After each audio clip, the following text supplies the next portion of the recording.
Shalom, salam berkat dari kami untuk pendengar sekalian. Saat ini pendengar akan diberkati dengan program Hari Ini Harinya Tuhan bagian yang ke-8. Sebuah program rohani tentang doktrin Alkitab yang menolong kita untuk semakin tertanam dalam kebenaran firman dan bertumbuh dalam kemuliaan. Bersama hambanya, Pendeta Gilbert Lumwendong, STH. Banyak orang merasa doktrin Alkitab sebagai sesuatu yang membingungkan. Tetapi tahukah saudara bahwa doktrin Alkitab intinya adalah memahami Alkitab dengan benar, dengan pemahaman yang sistematis, sehingga kita terus dapat tertanam di dalam kebenaran firman, sehingga kita terus bertumbuh di dalam kemuliaan Allah. Buka hati saudara sekalian untuk menerima berkat-berkat firman-Nya hari ini. Pada dasarnya bahwa Allah kita adalah Allah yang adil. Dan kalau kita merenungkan tentang keadilan Allah ini, saya percaya yang pertama itu akan menenteramkan kita. Coba kita lihat di sekitar kita, keadilan makin jauh. Pengadilan ada, tetapi pengadilan bukan lagi tempat di mana orang mencari keadilan. Pengadilan hanyalah tempat di mana orang menjual belikan keadilan. Karena itu sebagai hamba Allah, saya hanya mau ingatkan buat saudara, sudahlah, gak usah sakit hati ketika engkau diperlakukan secara tidak adil. Engkau tidak usah berteriak mencari pengadilan, karena banyak orang sampai di pengadilan, tadinya hilang kambing, akhirnya hilang sapi, saudara. Kenapa? Karena justru pengadilan tidak membawa keadilan. Pengadilan justru menjual belikan keadilan, sehingga akhirnya keadilan selalu berpihak kepada yang punya uang. Keadilan selalu berpihak kepada yang punya harta. Keadilan selalu berpihak pada mereka yang punya kekuasaan. Makanya sebagai hamba Allah, saya hanya mau ingatkan, belajarlah dalam hidup ini, berserah sajalah. Ketika engkau diperlakukan secara tidak adil, ingatlah bahwa Allah saya tidak buta, Allah saya tidak tuli. Dia tahu apa yang terjadi dan Dia yang akan mengatur segala sesuatunya. Kalaupun manusia mereka-rekakan yang jahat tentang kita, Allah akan mereka-rekakannya untuk kebaikan. Haleluya. Jadi jelas Allah kita adalah Allah yang adil, dan menyadari keadilan Allah dalam hidup kita ini, kita akan tentram. Itu sebabnya Yesaya berkata, hakku terjamin pada Allahku. Artinya, kalaupun hakku diinjak-injak, aku diperlakukan secara tidak adil, aku tetap tentram. Karena Tuhan yang akan mendatangkan keadilan bagiku. Haleluya. Yang kedua, kalau kita bicara tentang keadilan Allah ini akan memberi semangat bagi kita untuk maju. Kadangkala kalau kita diinjak-injak, diperlakukan secara tidak adil, secara manusia lama-lama kita mau marah, kita mau berontak. Sampai orang berkata, semut juga gigit kalau diinjak. Lo itu kan semut. Semut kan binatang, saudara-saudara. Kita ini kan bukan binatang, saudara-saudara. Kalaupun kita diinjak, kita kan masih bisa lipat tangan. Kenapa semut kalau diinjak gigit? Gak bisa berdoa dia. Tapi kan kita bisa berdoa. Tuhan bilang apa? Serahkan kekhawatiranmu kepadaku. Jadi kalau kita menyadari keadilan Allah, maka itu akan memberi semangat buat kita untuk maju. Karena Tuhan saya adil. Kalaupun saya diperlakukan secara tidak adil, saya maju saja. Karena Tuhan akan meluruskan jalan-jalan saya. Jadi ingat, keadilan yang pertama menenteramkan hati. Yang kedua, memberi semangat bagi kita untuk tetap maju. Sehingga kita gak nangisin masalah terus. Kita gak sakit hati dan kecewa. Kita gak terus dikuasai dengan kedendaman. Tapi kita selalu diisi hati dengan kesadaran Allah yang adil. Mendatangkan keadilan bagi saya seadil-adilnya. Haleluya. Dan yang ketiga, keadilan Allah ini membentuk pribadi kita untuk tidak membenci dan kecewa terhadap siapapun. Kalau kita mau jujur, dunia hari-hari ini makin penuh dengan orang-orang yang saling membenci, saling mendendam, saling menyimpan kepahitan. Tetapi ketika kita menyadari keadilan Allah ini telah membentuk pribadi kita, sehingga kita berkata, Tuhan kan adil. Kalau Tuhan buka pintu, gak ada yang bisa menutup. Kalau Tuhan tutup pintu, gak ada yang bisa membukanya. Berarti kita cenderung menjadi orang-orang yang berserah. Kita menjadi orang-orang yang mengampuni. Kita menjadi orang-orang yang hidup di dalam kasih. Haleluya. Jadi sekali lagi saya ulangi, keadilan Allah menenteramkan. Yang kedua, memberi semangat. Yang ketiga, membentuk pribadi kita. Dan akhirnya keadilan Allah ini yang mendorong kita juga, yang mengajar kita, yang memberi teladan buat kita supaya akhirnya kita berlaku adil.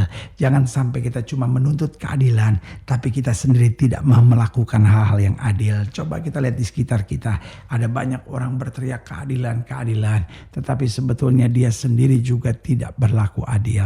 Tetapi mari sebagai hamba Allah, saya mau ingatkan buat setiap saudara, karena menyadari saya punya Tuhan yang adil dan menyadari keadilan itu menyakitkan kalau diinjak-injak, maka kita akan berkata, Tuhan tolong saya dengan pimpinan Roh Kudus, dengan kasih karunia Tuhan, biar saya hidup menjadi orang-orang yang adil, sehingga dimanapun aku ditempatkan Tuhan, aku boleh membawa suasana sorga dengan berkat damai yang sempurna. Haleluya. Selamat datang dalam program kita hari ini, harinya Tuhan, sebuah program rohani yang kembali mengingatkan kepada kita betapa pentingnya kita menjadikan firman Tuhan sebagai dasar keseharian hidup kita. Karena selama kita menjadikan firman Tuhan sebagai dasar keseharian hidup kita, langkah-langkah ke depan kita penuh dengan kepastian, kemenangan, berkat, mujizat, dan perkara-perkara besar. Haleluya. Dan dalam program ini kita sedang membahas tentang tali pengukur. Waduh, luar biasa. Allah kita begitu adil dan seimbang, sehingga masing-masing kita diukur dengan tali pengukur supaya didapati dalam hidup kita apakah benar hidup kita. Karena Allah akan menghukum yang salah dan mengangkat mereka yang hidup di dalam kebenarannya. Haleluya. Nah, saudara yang kasih dalam Tuhan, dalam pembahasan kita tentang tali pengukur, kita mau sama-sama belajar dari Ratapan pasal 2. Ratapan pasal 2 ayat yang ke-7. Ratapan pasal 2 ayat yang ke-7 sampai ayat yang ke-12. Ratapan 2 ayat 7 sampai 12. Demikian firman Tuhan. Tuhan membuang mesbahnya, meninggalkan tempat kudusnya, menyerahkannya ke dalam tangan seteru, tembok puri-purinya. Teriakan ramai mereka dalam bait Allah seperti keramaian pada hari perayaan jemaah. Tuhan telah memutuskan untuk mempuingkan tembok putri Sion. Ia mengukur semuanya dengan tali pengukur. Ia tak menahan tangannya untuk menghancurkannya. Ia menjadikan berkabung tembok luar dan tembok dalam. Mereka merana semua. Terbenam gapura-gapuranya di dalam tanah. Tuhan menghancurkan dan meluluhkan palang-palang pintunya. Rajanya dan pemimpin-pemimpinnya berada di antara bangsa-bangsa asing. Tak ada petunjuk dari Tuhan. Bahkan nabi-nabi tidak menerima lagi wahyu daripadanya. Duduklah tertegun di tanah para tua-tua putri Sion. Mereka menabur abu di atas kepala dan mengenakan kain kabung darah-darah Yerusalem. Menundukkan kepalanya ke tanah. Mataku kusam dengan air mata, remuk redam hatiku. Hancur habis hatiku karena reruntuhan putri bangsaku, sebab jatuh pingsan kanak-kanak dan bayi di lapangan-lapangan kota. Ayat 12. Perhatikan baik, kepada ibunya mereka bertanya, mana roti dan anggur? Sedang mereka jatuh pingsan seperti orang yang gugur di lapangan-lapangan kota ketika mengembuskan nafas di pangkuan ibunya. Ayat yang ke-8, saya melihat ini dasar persoalannya. Di ayat yang ke-8 dikatakan Tuhan telah memutuskan untuk mempuingkan tembok-tembok putri Sion. Ia mengukur semuanya dengan tali pengukur. Ia tak menahan tangannya untuk menghancurkannya. Perhatikan, ia mengukur semuanya dengan tali pengukur. Sebelum Tuhan memukul, sebelum Tuhan menghajar, jelas dikatakan bahwa Tuhan mengukur semuanya dengan tali pengukur. Saudaraku yang kasih dalam Tuhan, berarti jelas setiap kita berhadapan dengan tali pengukur Allah untuk kita dapat menerima mahkota atau hukuman yang tepat. Nah, saudaraku yang kasih dalam Tuhan, menyadari adanya tali pengukur yang akan diukurkan buat setiap kita. Yang pertama, marilah kita selalu mengerjakan yang baik dalam hidup ini. Oh, saudaraku yang kasih dalam Tuhan, jangan kerjakan sesuatu dengan setengah-setengah dalam kehidupan keseharian kita, dalam tanggung jawab rumah tangga dan keluarga kita. Mari biasakan untuk mengerjakan yang baik, karena saudaraku yang kasih dalam Tuhan, mengerjakan yang setengah-setengah itu bersalah, sehingga tali pengukur jatuh dan kita didapati ketidaksetiaan kita. Karena itu mari apapun yang terjadi kita kerjakan dengan yang terbaik dalam hidup kita, meskipun perjuangannya berat, meskipun tantangannya sukar, tetapi kalau kita mengerjakan yang terbaik, Tuhan akan memberkati kita dengan anugerah dan kelimpahannya. Haleluya.